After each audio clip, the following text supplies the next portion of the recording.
Hi, welcome to the subject, Manage Workforce Planning. Let me tell you a bit about the subject of workforce planning.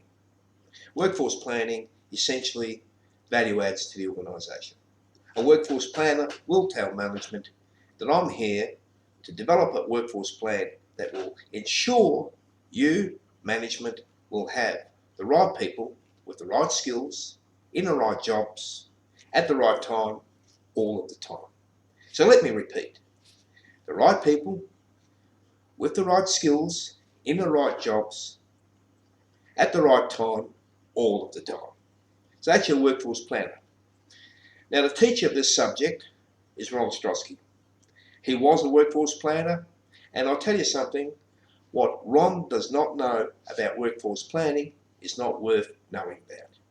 So please attend class, and he will help you out and sort out all the details that you need to successfully complete your assignment work and be assessed as competent in this subject.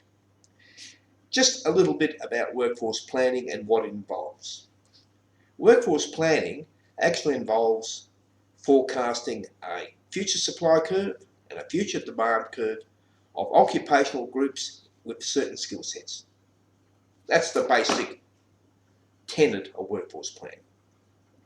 Now, essentially, before you can actually develop a supply curve, what you need is to map the workforce.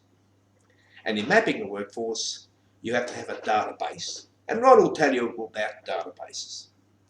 Really exciting stuff, this. Essentially, you'll look at previous trends for when people resign in various occupational groups or retire in various occupational groups.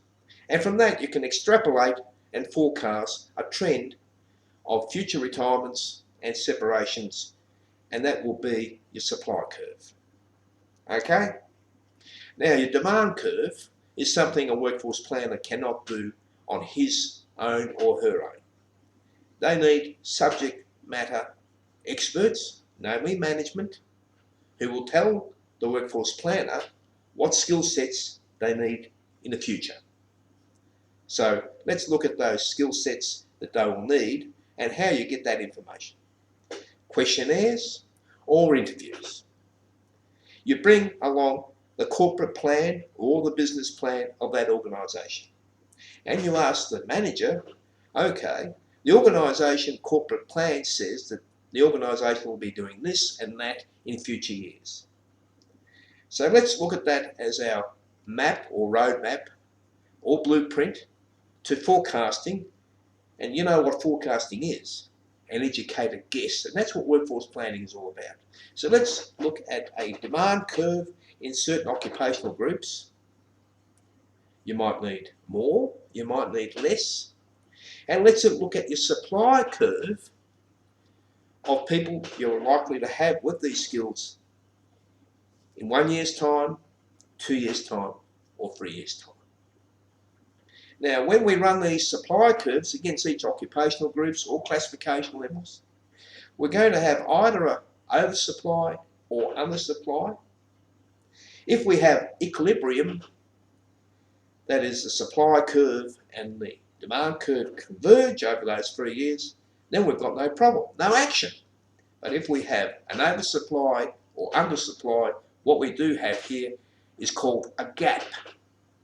And we analyse that gap, and then we put those analytical statistics into a workforce plan document, and over the next 3 years, plan interventions. Interventions such as attraction strategies, retention strategies, succession planning strategies, learning development strategies. That is what your workforce plan will consist of. That in a nutshell.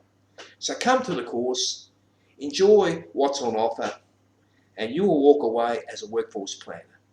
I'll be back on this site talking about various other things. So until then, see you later.